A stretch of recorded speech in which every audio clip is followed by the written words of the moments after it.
আজকে দুঃখ লাগে মেননের মতো ব্যক্তি কোরআনের তাফসিরের বিরুদ্ধে কথা বলে, মমতাজ কথা বলে, যারা বাউল গান গায়, শিরিক করে, তারা আজকে মাহফিলের বিরুদ্ধে কথা বলে।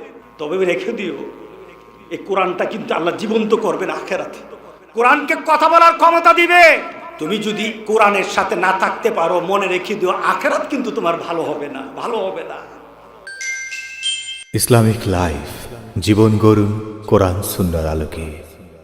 আজকের মাহফিল হয়তো অনেক বড় হতো, আপনারা অনেক উপকৃত হতেন, এই সমাজ উপকৃত হতো, ঘুণে ধরা সমাজ পরিবর্তন হতো, চরিত্রহীন যুবকগুলি আবার রাসূলের দরবারে চলে আসতো, চরিত্রহীন যুবকগুলি আবার মসজিদে যেত, যেই যুবকগুলি মা বাবাকে মানত না, মা বাবার সেবা করতো না, ওই যুবকগুলি মা বাবার পাগুলি টিপে দিত। যে যুবকগুলি মুরব্বীদেরকে শ্রদ্ধা করতো না, ওই যুবকগুলি প্রস্তুত হয়েছিল এখন এই সমাজের মুরব্বীদেরকে আমরা সম্মান জানাবো আর তাদের স্নেহ নিয়ে দুনিয়াতে বেঁচে থাকবো। পরিবেশ হয়ে আসছিল, তবে এটা বিশ্বাস পরিবর্তন হবে না, চলতেই থাকবে ইনশাআল্লাহ। কে বলেন আমরা চালিয়ে দেব না থামিয়ে দেব?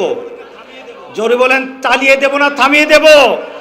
চালিয়ে দেব ইনশাআল্লাহ। আল্লাহ আমাদেরকে কবুল করে নেবেন। আমরা তো আমাদের জন্য কিছু করি না। কুনমাল খালেক বেলা মখলুক। তুমি যখন কিছু করতে যাও, তোমার পিছনে যেন একটা চিন্তা থাকে, আমি আমার কাজটাকে করব আমার মাবুদের জন্য, গোটা পৃথিবীর কারো জন্য না। মানুষের সন্তুষ্টি নয়, মানুষের সাথে হিংসা বিদ্বেষ নয়, মানুষের সাথে সম্পর্ক বৃদ্ধি আমার উদ্দেশ্য তা নয়, বরঞ্চ মানুষের সাথে আমি সম্পর্ক করব আমার আল্লাহকে পাওয়ার জন্য।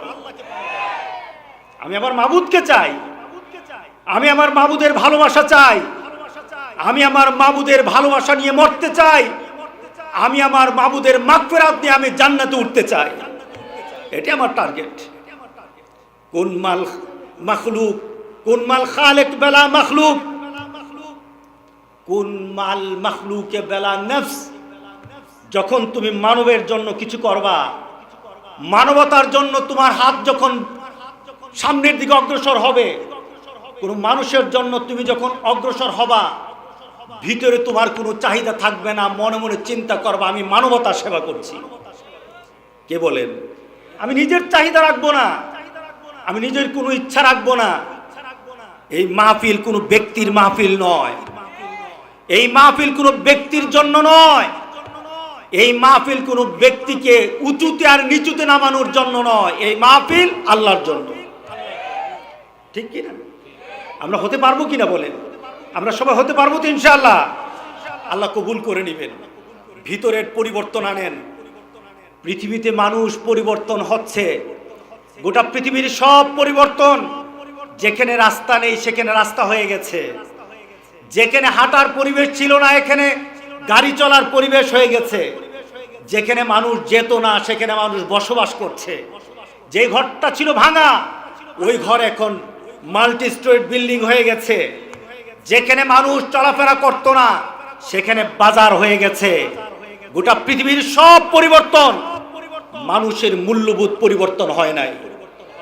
কে বলেন ঠিক আছে কিনা বলেন? মানুষ পরিবর্তন হয় নাই।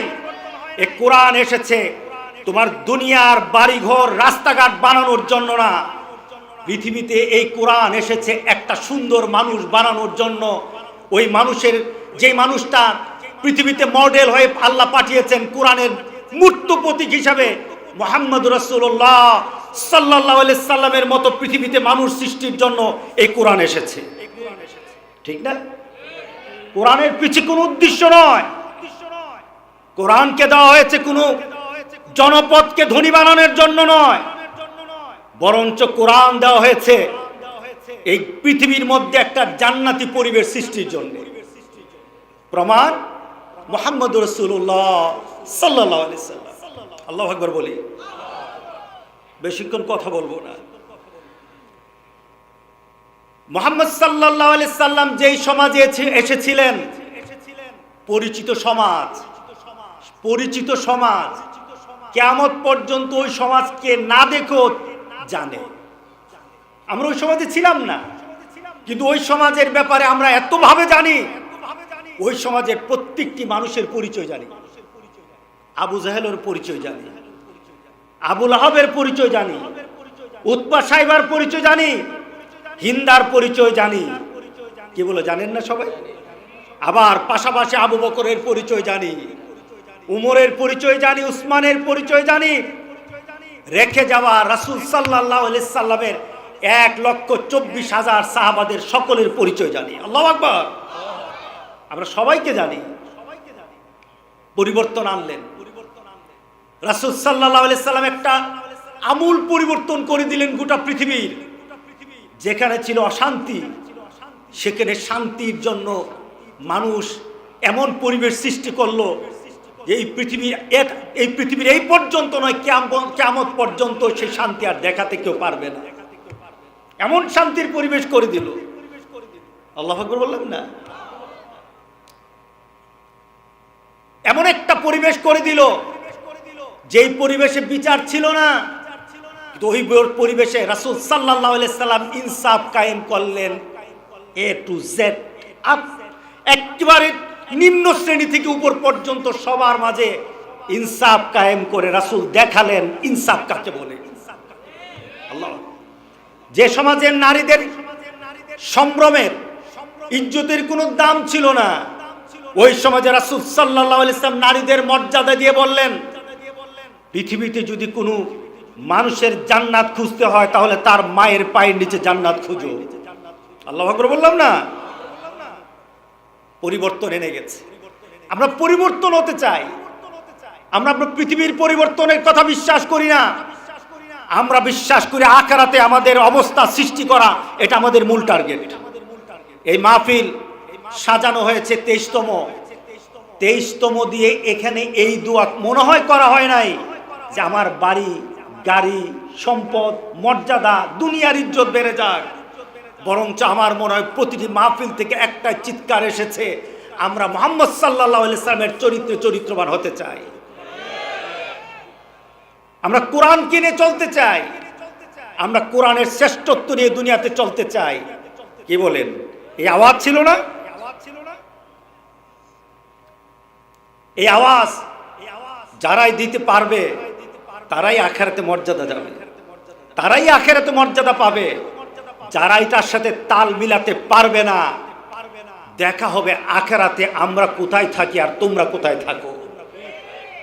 আমরা কোথায় থাকি, তোমরা কোথায় থাকো, সেদিন দেখা হবে। আজকে কোরআন নিয়ে দু একটা কথা বলতে চাই।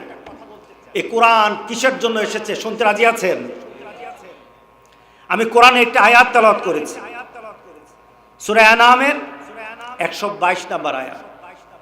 আল্লাহ সুবহানাহু ওয়া তাআলা বলছেন, আওয়ামান কানা মাইতান ফাআহইয়াইনাহু ওয়াজআলনা লাহু নূরা ইয়ামশি বিহি ফিন-নাস কামান মাসালুহু ফিয-যুলুমাতি লাইসা বিখারিজিম মিনহা কাযালিকা যুয়্যিনা লিল-কাফিরিনা মা কানু ইয়ামালুন। আল্লাহু আকবার বলি। আওয়ামান কানা মাইতান ফাআহইয়াইনা, যে ছিল মরা তাকে আমি জীবন দান করলাম। দুনিয়াতে দেখতে মনে হয় সে জীবিত, আসলে তার জীবন ছিল না, সে ছিল মরা।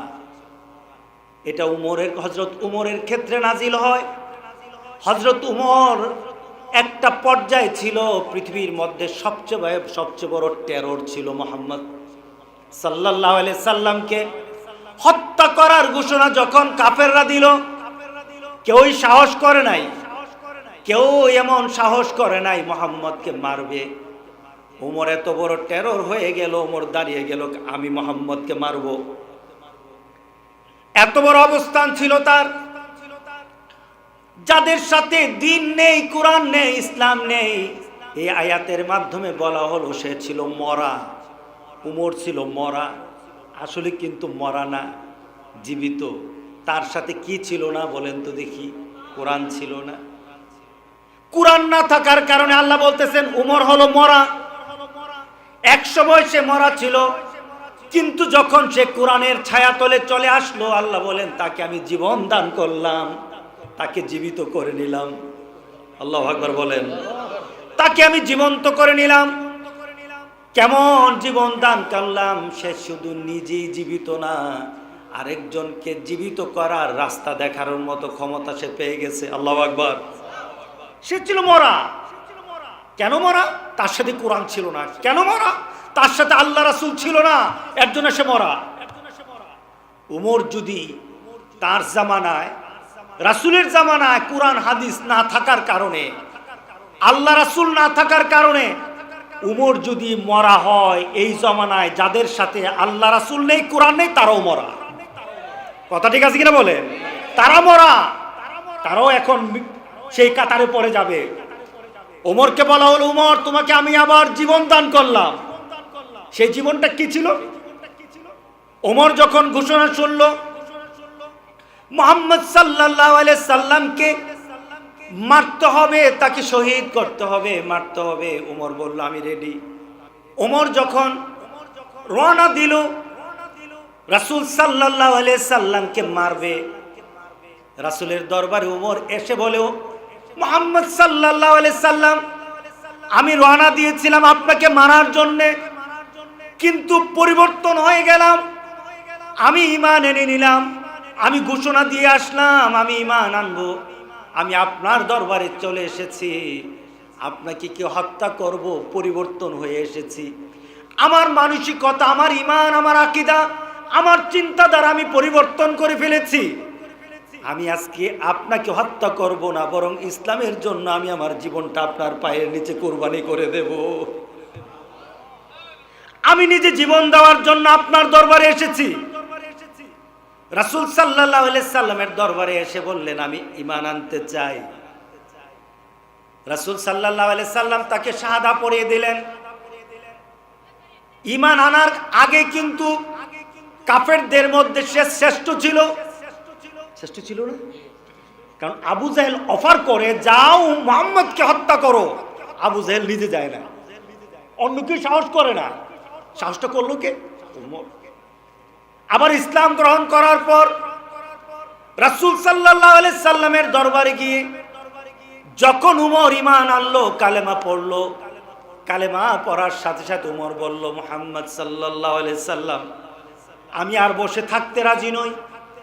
আমি এখন ওপেন কিছু ঘোষণা দিতে চাই, আমি সরাসরি কিছু কথা বলতে চাই, আমি আমার ঈমানটা সরাসরি বলতে চাই। রাসূল বারণ করলেন, না করলেন, যেও না, যেও না। ওমর বললে, আমি এমন লোক নই, গোপনে গোপনে ইসলাম গ্রহণ করব, এমন মানুষ আমি নই, আমাকে ছেড়ে দেন। আমি মক্কার হারেমের পাশে গিয়ে, কাবার পাশে গিয়ে আমি ঘোষণা দিতে চাই আমি মুসলমান হয়েছি। আমার ভিতরে এমন সাহস আছে, আমি সেখানে গিয়ে ঘোষণা দেব। রাসূল সাল্লাল্লাহু আলাইহি সাল্লাম আর বারণ করলেন না, নিষেধ করলেন না। ওমর অগ্রসর হলেও কাবার কাছে দাঁড়িয়ে ওমর ঘোষণা করতে আরম্ভ করলো, তলোয়ারটা দেখিয়ে দেখিয়ে বলতে লাগলো, কে আছো? আমি ওমর মুসলমান হয়ে গেছি, কারো যদি সাহস থাকে আমার সামনে আসো। কে বলতেছে সেটা? কারণ ওমর তো এখন জীবিত। আল্লাহু আকবার বলি। ওমর তো এখন জীবিত। যদি সাহস থাকে আমার কাছে আসো। যদি তোমার মাকে যদি কুলহারা করতে চাও, স্ত্রীকে যদি বিধবা করতে চাও, আর বাচ্চাগুলিকে যদি এতিম করতে চাও, আসো, আজকে আমার সামনে আছো, আমি ইসলাম গ্রহণ করেছি, প্রতিশোধ নেব।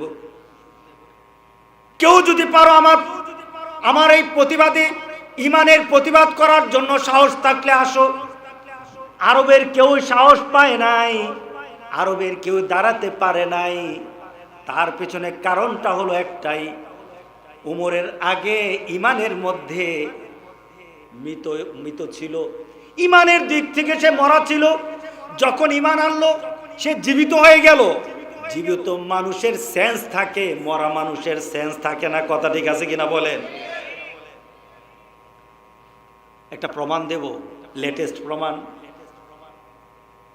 আপনি কি শান্ত হয়ে গেছেন নাকি? গত কয়েকদিন আগে নরওয়েতে একটা ঘটনা ঘটেছিল, মনে আছে তোমাদের? যুবকরা জানো কি না বলো? হ্যাঁ, কি হয়েছিল? কোরআনে আগুন দেওয়া হয়েছে। কোরআনে আগুন দেওয়া হলো, ঘোষণা দেওয়া হলো আগুন জ্বালানো হবে, কোরআনে আগুন ধরা হলো, পরিবেশ করা হলো, শহরের একটা প্রান্তে গিয়ে কোরআনে আগুন ধরিয়ে দেওয়া হলো। সেখানে যে উমর আছে কেউ জানতো না, সেখানে যে উমরের বংশধররা আছে জানতো না, সেখানে যে উমরের সে রক্তের ধারা মুসলমান রয়ে গেছে পৃথিবী জানতো না। তারা মনে করেছে এটা ইহুদি খ্রিস্টানদের দেশ, মুসলমানরা কি আর এত তেজে আছে? কিন্তু উমরও এখন পৃথিবীতে আছে। কি বলেন, আছে কি না বলেন? কার জন্যে? কোনো ব্যক্তির জন্যে? কোনো ব্যক্তির জন্যে? যদি উমর হতে হয় কোরআনের জন্য হব, যদি উমর হতে হয় আল্লাহর জন্য হব। কথা ঠিক আছে কিনা বলেন? যদি উমর হতে হয় মুহাম্মদ সাল্লাল্লাহু আলাইহি সাল্লামের জন্য হব, অন্য কিছুর জন্য উমর হব না। যদি উমর হতে হয়, জীবন দিতে হয়, এই কোরআনের জন্য জীবন দিতে রাজি আছি, ঠিক না? নরওয়ের সেই যুবকটা দেখলো কোরআনে আগুন ধরিয়ে দেওয়া হয়েছে। যুবক, তোমাদেরকে বলি, দেখো তোমার মতো যুবক, সেটা তোমার মতো যুবক, সে দাঁড়িয়ে দাঁড়িয়ে দেখছে কোরআনে আগুন ধরে দেওয়া হলো। আচ্ছা বলেন তো দেখি, একটা লোক নামাজ পড়ে, নামাজ পড়ে না, সুদ খায়, ঘুষ খায়, মদ খায়, জেনা করে, বিভিন্ন অপকর্ম করে, মানুষের অনিষ্টতা করে, খারাপি করে। একটা লোক সব পর্যায়ে আছে, নামাজিও, বেনামাজিও, সুদখোরো, ঘুষখোরো, মদখোরো, কিন্তু কেউ কি মেনে নিবে কোরআনের গায়ে আগুন? বলেন, আমার সমাজে কেউ মেনে নিবে? আমাদের সমাজে যতগুলি মানুষ ভালো আছে তারাও যেমন মেনে নিবে না, খারাপগুলো মানবে না, হুঙ্কার দিয়ে বলবে কোরআনের গায়ে টুকা দিতে দেব না। কথা ঠিক আছে কিনা বলে? কোরআনের গায়ে টুকা দিতে দেব না, হুঙ্কার দিয়ে দাঁড়াবে। সেই ছেলেটা একটু দাঁড়িয়ে দেখলো কোরআনে আগুন ধরিয়ে দেওয়া হয়েছে, সহ্য করতে পারলো না। পুলিশের ব্যারিকেড, সকল ধরনের যে ব্যারিকেড ছিল, ব্যারিকেড টপকিয়ে যে কোরআনে আগুন লাগিয়েছে তার থেকে কোরআনকে হেফাজত করলো, ঠিক না? দেখো নাই যুবক, তোমরা দেখো নাই? তুমি দেখে কি চিন্তা করেছো? তোমার মধ্যে কি চেতনা এসেছে? আমার মধ্যে এই চেতনা এসেছে, এই কোরআনকে পৃথিবী থেকে কেউ নিশ্চিহ্ন করতে পারবে না। এই কোরআন পৃথিবীতে প্রতিষ্ঠিত হবেই হবে। কোরআন প্রত্যেকটি ঘরে ঘরে ঢুকে যাবে, কেউ রুখতে পারবে না, ইনশাআল্লাহ। ইনশাআল্লাহ, কথা ঠিক আছে কিনা বলেন? কোরআন ইনশাআল্লাহ ঢুকবে। অপেক্ষা আছে, আমরা শুধু অপেক্ষা আছি যারা কোরআনকে একটু মনে করো থাক একটু তালি দিয়ে রাখতে চাও। তোমরা দেখো নাই, মরিস বুকাইলি এ কোরআনকে চেয়েছিল ভুল ধরার জন্য। কোরআনকে ভুল ধরে সমাজের মানুষের কাছে এই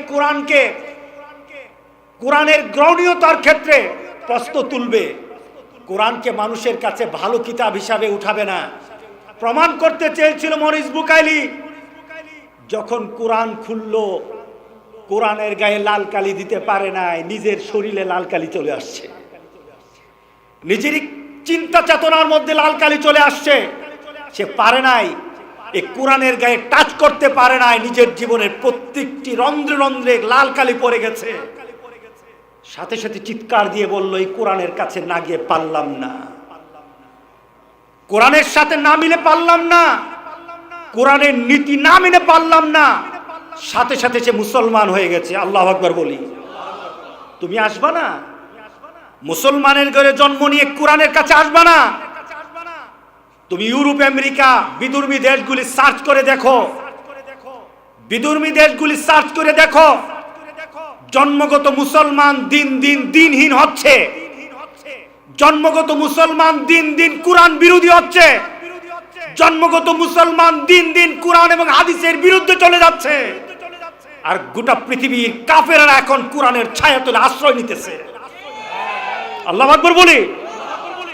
বেশি কথা বলা দরকার নাই, বুঝ যদি হয় ওই উমরের একটু বুঝি চলবে, উমর এত ওয়াজ শুনে নাই কিন্তু ইসলামের শ্রেষ্ঠতম বান্দা হয়ে গেছে। ঠিক না? বেশি কথা লাগে না। আজকে আমাদের মধ্যে বেশি কথা হচ্ছে, এর জন্য কার কথা ধরি আর কার কথা সারি পড়ছে তোমরা বিপদে। ঠিক না? একজনে বলে হুজুর ফতোয়া দেন, এখন এত যে ফতোয়া আপনারা দেন, কার ফতোয়া নেমু কার ফতোয়া সারু। তা আমি বললাম ফতোয়া তো আপনাকে আমাদেরটা নিতে বলে নাই, ফতোয়া তো লিখিত, যে যেটা দিছি সেটা লিখিত আছে। কি বলেন হুজুর? আমি দিলে লিখিত, উনি দিলে লিখিত, তুমি লিখাটা পড়ো, লিখার সাথে আমার কথার মিল আছে কিনা। আমাকে প্রমাণ করা দরকার নাই, আমাকে প্রমাণ নেওয়া দরকার নাই, প্রমাণ তো আমার ইসলামে আছে। ইসলাম কোনো আবেগে চলে না, বংশ পরিচয় চলে না, ইসলাম কখনো কারোর নামে চলে না, ইসলাম কোনো বাপদাদার পরিচয় চলে না, ইসলাম দলিলে চলে, দলিলের নাম আল কোরআন আর আল হাদিস। কথা ঠিক আছে কিনা বলো? দলিল দাও, বলা যাবে না? কি বলেন হুজুর, বলা যাবে না? দলিল দাও, তোমার কথার পিছনে দলিল দাও, দলিল দাও, তখন দেখা যাবে কোথায় আসো না আসো। ঝগড়া আর হবে না। আর ঝগড়া যারা করতে চায় তাদের কাছে দলিল নাই, এর জন্য ঝগড়া করতে চায়। ঠিক না? দলিল নাই বলে ঝগড়া করতে চায়। মনে রেখে দিয়েন, এ কোরআন যতদিন পৃথিবীতে থাকবে ইসলামের আলো ততদিন পৃথিবীতে আলোকিত করতে থাকবে। ঠিক না? একটা গজব পড়ছে, নাম কি? সবাই তো মুখস্থ। হ্যাঁ, করুণারে সব মুখস্থ করে ফেলছে। করুণা নিয়ে আসে নাই, বিপদ নিয়ে আসছে। করুণা নিয়ে আসে নাই, বিপদ নিয়ে আসছে। কেন এসেছে? চীনের দিকে তাকিয়ে দেখো, চীন আমাদের মুসলমানদের সাথে কি আচরণ করছে, আমাদের মুসলমানদের সাথে কি আচরণ চীন করছে গিয়ে দেখো। কথা বলতে দেয় না, গোটা পৃথিবীর কে কথা বলবে সে সুযোগও দেয় না, সে সুযোগও দিচ্ছে না। আল্লাহ বলেন কাউকে সুযোগ দিবা না, তোমাকে আমি এক ঘরে করে ছাড়বো। করছে কিনা বলে? হ্যাঁ, এক ঘরে হয়ে গেছে চীন। 70% তাদের অর্থনৈতিক ফল করেছে, 70% অর্থনৈতিক ফল করে ফেলেছে। আর কত, আর কত? এই কোরআনের সাথে যারা টক্কর দিবে, ইসলামের সাথে যারা টক্কর দিবে তারা ফল করবেই করবে, তাদের ক্ষতি হবে হবে। আর কোরআনের সাথে যারা থাকবে তাদেরকে আল্লাহ উঠাবেন। আল্লাহু আকবার বলি। वो जमाना में मुअज़्ज़ज़ थी मुसलमान होकर और तुम खार बने हो तारे के कुरआ होकर। ওই জামানার মানুষগুলি পৃথিবীর মধ্যে শ্রেষ্ঠত্ব মর্যাদা পেত, পৃথিবীর মধ্যে সবচাইতে মর্যাদা পেত, অর্থনৈতিকভাবে, সামাজিকভাবে, রাজনৈতিকভাবে, সকল দিক থেকে তারা মর্যাদা পেত। কিন্তু একটা সমাজ তোমাদের মধ্যে চলে এসেছে, ওই সমাজের সবার দাম আছে, আজকে মুসলমানের দাম নাই। ঠিক না?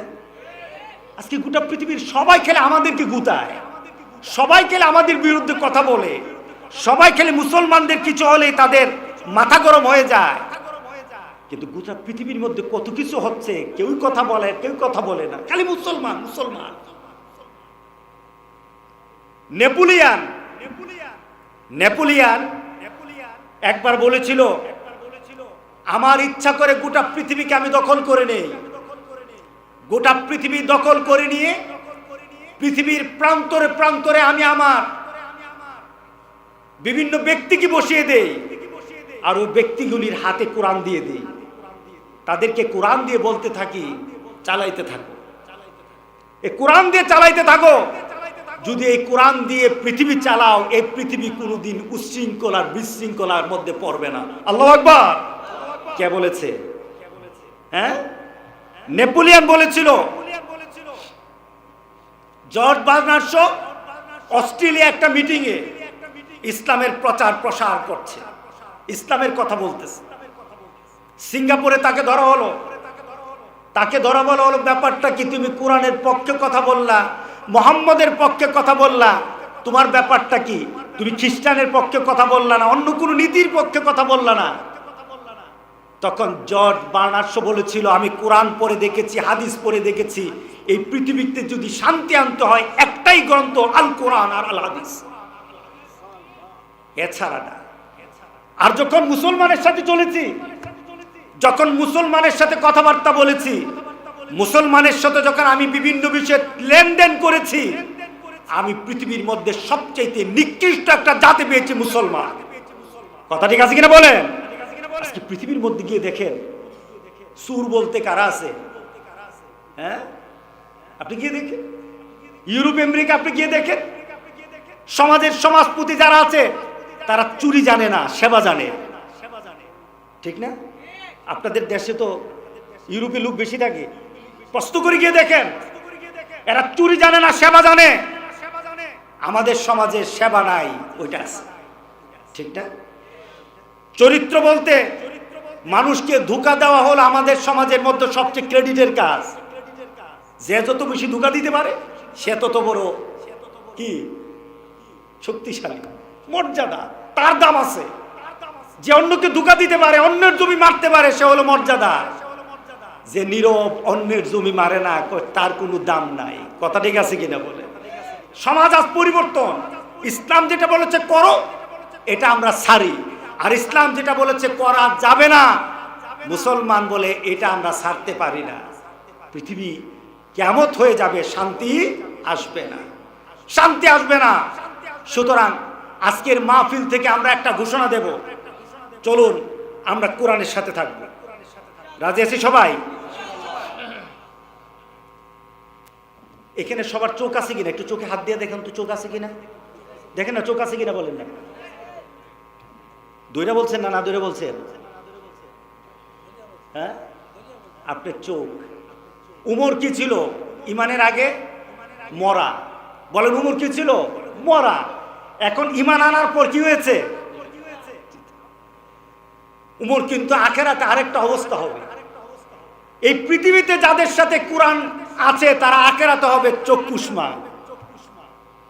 আখেরাতে তারা, তাদের চোখ থাকবে, তারা দেখতে পারবে। আর পৃথিবীতে যাদের সাথে কোরআন নাই তারা হবে অন্ধ।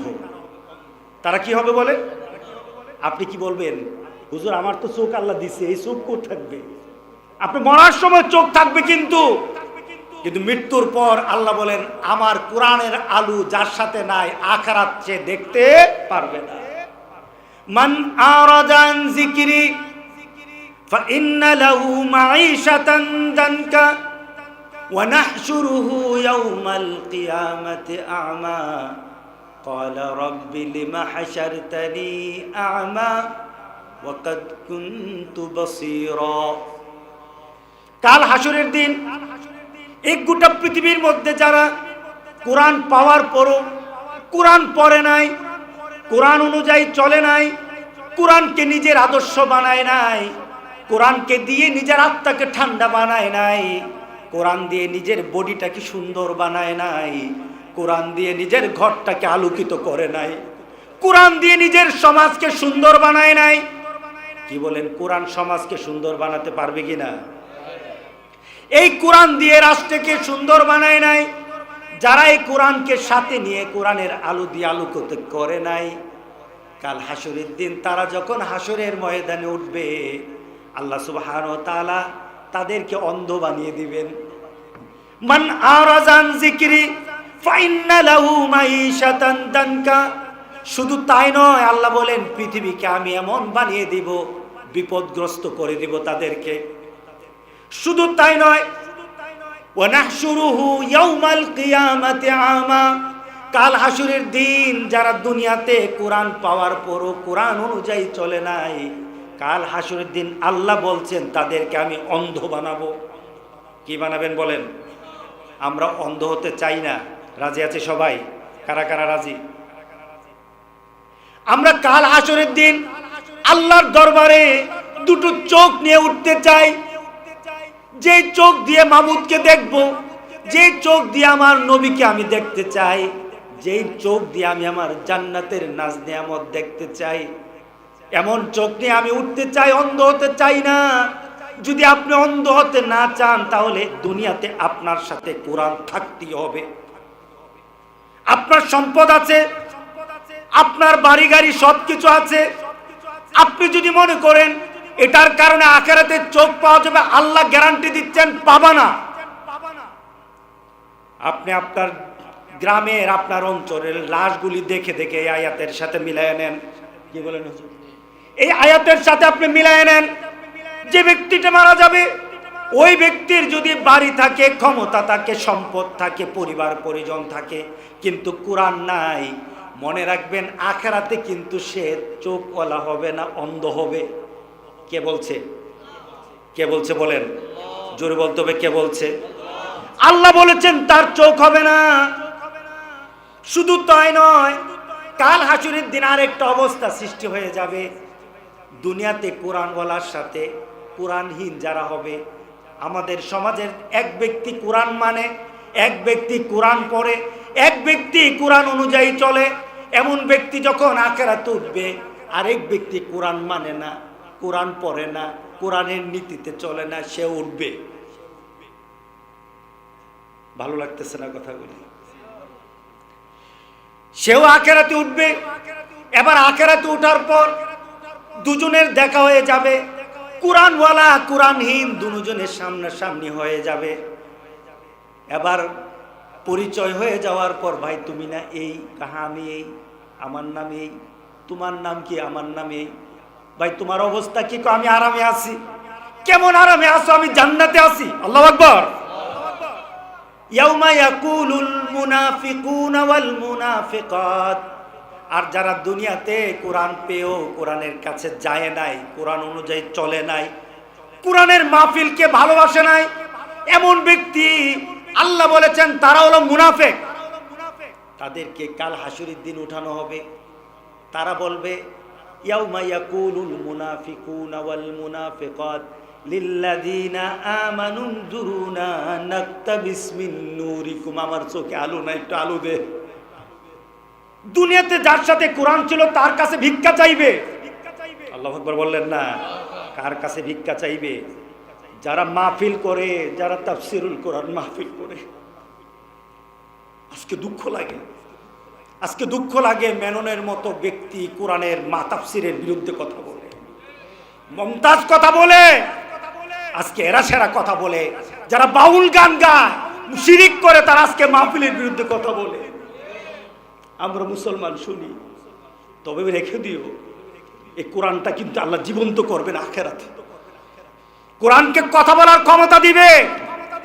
তুমি যদি কোরআনের সাথে না থাকতে পারো, মনে রেখে দিও আখিরাত কিন্তু তোমার ভালো হবে না, ভালো হবে না। তোমার সাথে আমার দেখা হয়ে যাবে, তুমি আমার কাছে নূর চাইবা, তুমি সেদিন অন্ধ হবা, আর আমার চোখ থাকবে, আমার কাছে আলো থাকবে। আল্লাহু আকবার বলি। আমার সাথে আলো থাকবে। এই আলোর নাম কি? কোরআনের আলো। জোরে বলেন, কি আলো? মিছিল বলে না, আল কোরআনের আলো, আল কোরআনের আলো।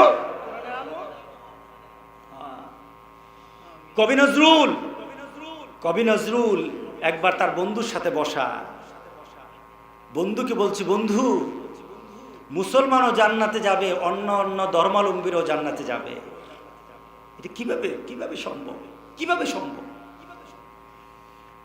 তার বন্ধু ছিল ইঞ্জিনিয়ার। সে বলল, বন্ধু কিভাবে? আমি বুঝলাম না।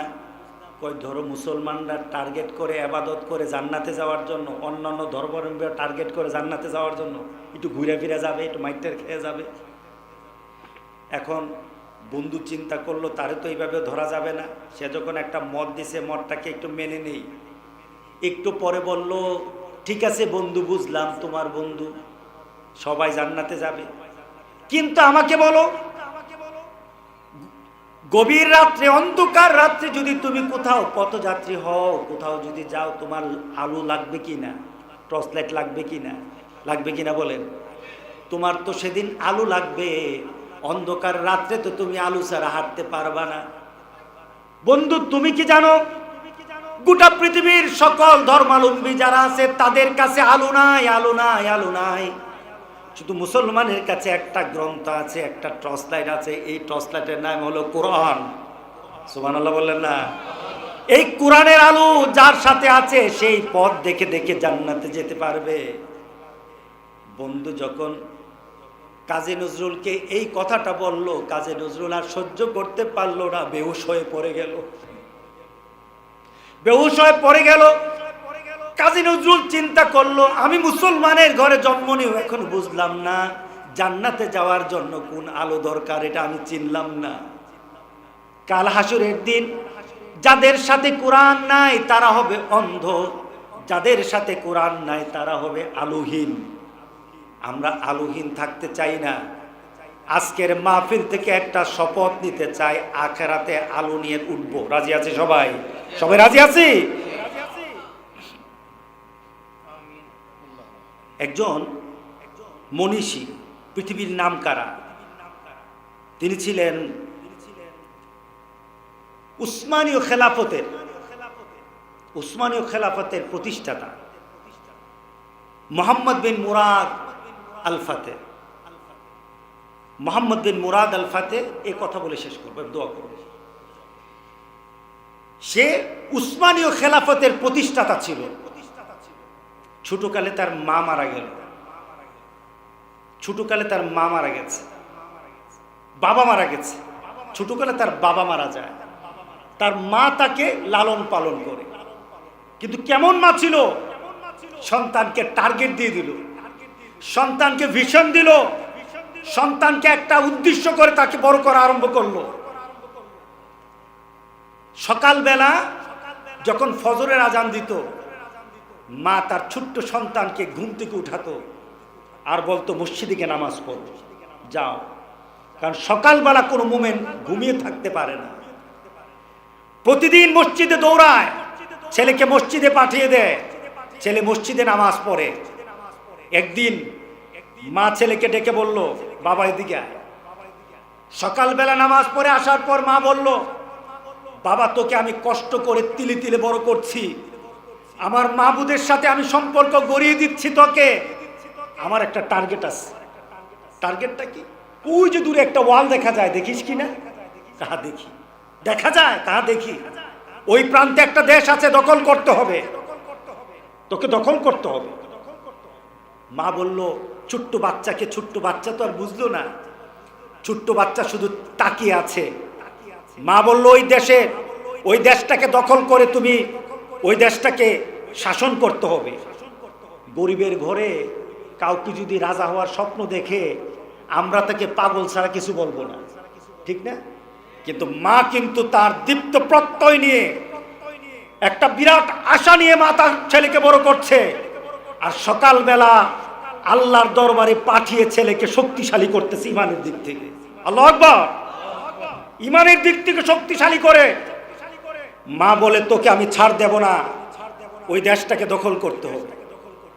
এবার মা বলল, তোকে কয়েকটা কাজ করে দেশটাকে দখল করতে হবে। কি করতে হবে? 4টা মূল নীতি নিয়ে অগ্রসর হবি, দেশ তোর হাতে আল্লাহ দিয়ে দিবে। যুবকরা জেনে নাও, এক মা তার ছেলেকে স্বপ্ন দেখায়, এক মা তার স্বপ্নকে এক মা তার ছেলেকে পৃথিবীতে প্রতিষ্ঠিত করে, যার সাথে আল্লাহ আছে, কোরআন আছে, পৃথিবী আছে, সম্মান আছে, মর্যাদা আছে। আল্লাহু আকবার! ওই ছেলের সাথে পৃথিবীর সবকিছু দিয়েছে। কেমন মাতা, কেমন মাতা! মা ডেকে বলল, বাবা তুমি যদি ওই দেশটাকে দখল করতে চাও, তোমার ভিতরে কয়েকটা চরিত্র আনতে হবে, 4টা চরিত্র, 4টা বিষয় তোমার মধ্যে ঢুকিয়ে দিতে হবে। প্রথম বলা হলো, তুমি ওই দেশটাকে যদি দখল করতে চাও, তোমার চরিত্রের মধ্যে একটা জিনিস থাকতে হবে, সেটা হলো আল কোরআন। সুবহানাল্লাহ বললেন না? কি থাকতে হবে? জোরে বলেন, কি থাকতে হবে? যেই মা বাবা সন্তানকে কোরআন দিতে জানে না, কোরআন দেয় নাই, ওই মা বাবা ভালো মা বাবা হতে পারে নাই, ভালো মা বাবা হতে পারে নাই। ছেলেকে বলল, তোমাকে কোরআন দিয়ে প্রতিষ্ঠিত হতে হবে, বিল কোরআন ওয়া বিস সুলতান। তোমাকে অ্যাডমিনিস্ট্রেশন স্কিল হতে হবে, তোমার মধ্যে মানুষের সাথে মানুষকে পরিচালনার ক্ষমতা থাকতে হবে, এটা তোমাকে অর্জন করতে হবে। ওয়াসসালা, তুমি কর্মদক্ষতা তোমাকে বাড়াতে হবে। অর্থাৎ তুমি রাজা হবা, তুমি বসে বসে খাবা, এটা হবে না, তোমাকে জমিনে কাজ করতে হবে।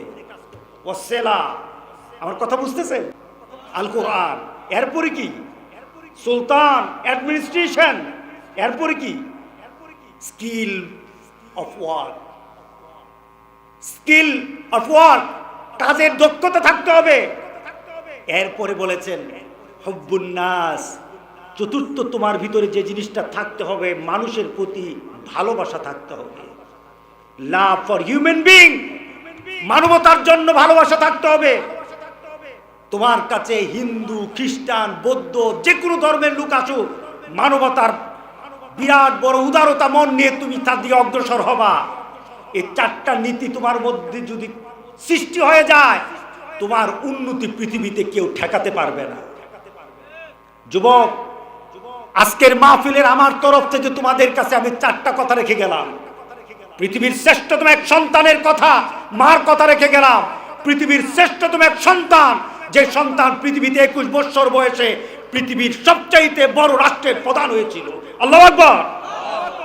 এর থেকে বড় পৃথিবীর কেউ রাষ্ট্রপ্রধান হতে পারে নাই।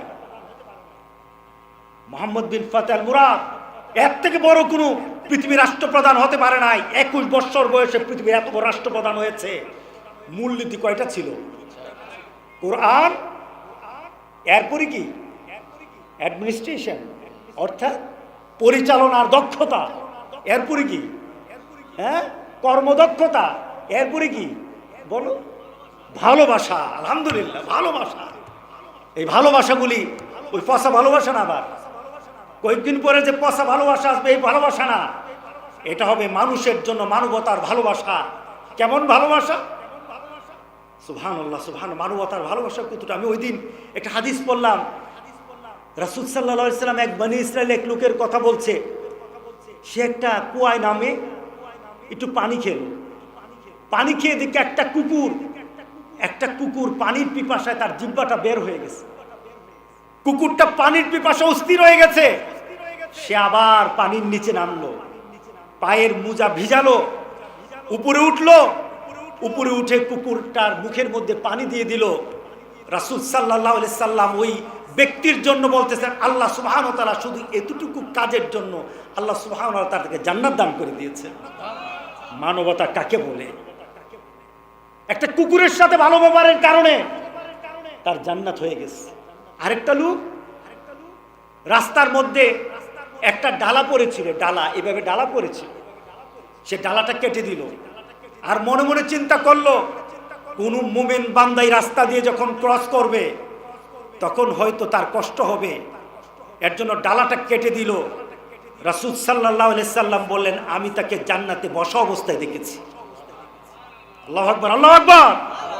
আজকে ডালা কেন? মানুষকে এক দেশ থেকে আরেক দেশে চলে যেতে হয় মানুষের কারণে।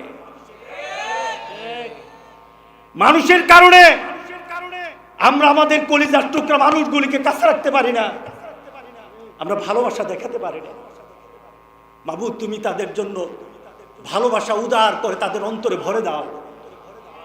আমাদের অন্তরগুলির মধ্যে তুমি যদি কোনো ধরনের খারাপি থেকে দূর করে দাও, এই সমাজের প্রত্যেকটি মানুষ মানবতা নিয়ে যেন তোমার নবীর পেছনে দাঁড়াতে পারে তৌফিক দান করে দাও। আমরা দোয়া করি মাহফিলটার জন্য। বেদনা, এই বেদনা বড় বেদনা নয়, কোরআনের কাছে না থাকার কারণে বেদনা বড় বেদনা হবে। আল্লাহ আমাদের সবাইকে কবুল করুক, আল্লাহ আমাদের সবাইকে কবুল করুক, এই মাহফিলকে কবুল করুক। এই মাহফিলকে আল্লাহ সুবহানাহু ওয়া তাআলা যেন কিয়ামত পর্যন্ত জারি রাখে। ছোট মাহফিল হবে না, বড় মাহফিল হতে হবে ইনশাআল্লাহ। বলি এই মাহফিলটা যেন একটা চূড়ান্ত পর্যায়ে থাকে, আগামী বছর আল্লাহ যেন কবুল করে নেয়। আমিন বলি। আমার মামা এসেছে, চিনেন তো আপনারা? হ্যাঁ, চিনেন। ইনশাআল্লাহ বড়লেখা মাহফিল হবে, উনি বলে গেছেন বড়লেখা মাহফিল হবে ইনশাআল্লাহ। আপনাদের এখানে মাহফিল হবে ইনশাআল্লাহ। আল্লাহ কবুল করুক। আমি আমার আলোচনা শেষ করছি। আমি যতটুকু কথা বলেছি, আমি আজকে কোরআন নিয়ে চিন্তা করেছি, একটু আপনাদেরকে টাচ করলাম। এই কোরআনটাকে একটু দিতে চাইলাম, যদি কারো ভালো লাগে আগামীকাল সকালবেলা যেন এই কোরআনের কাছে আপনি নতুন করে হাত পেতে কোরআনের কাছে চলে আসেন। আপনাকে যেন আল্লাহ তৌফিক দান করে দেয়।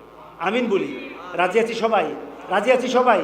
আল্লাহ যেন কবুল করে নেয়, আল্লাহ যেন আপনাদেরকে সম্মানিত করে মর্যাদা করে। যারা দাওয়াত দিয়েছেন ধন্যবাদ জানাই। আমি এখানে আসার জন্য যারা সুযোগ করে দিয়েছেন, বিশেষ করে এই মামা আমাকে বলেছে। এখন চিন্তা করলাম যে আমার অত্যন্ত আদরের, অত্যন্ত স্নেহের ওদের কোনো একটা বিষয় যদি আমি না যাই, তাহলে আমাকে মানায় না। আমি আমার কাজগুলি ছেড়ে চলে এসেছি। তবে আমি ধন্য, যুবকগুলিকে দেখে ধন্য। আমি যুবকগুলি থেকে আশান্বিত, একদিন আমরা থাকবো না, এই যুবকগুলি যে আমাদের জন্য দোয়া করবে আমার বিশ্বাস হয়েছে। আমরা দোয়া পাবো। দোয়া করি যুবকদের জন্য, তাদেরকে যেন আল্লাহ সুবহানাহু ওয়া তাআলা কোরআনের খাদেম বানিয়ে দেয়।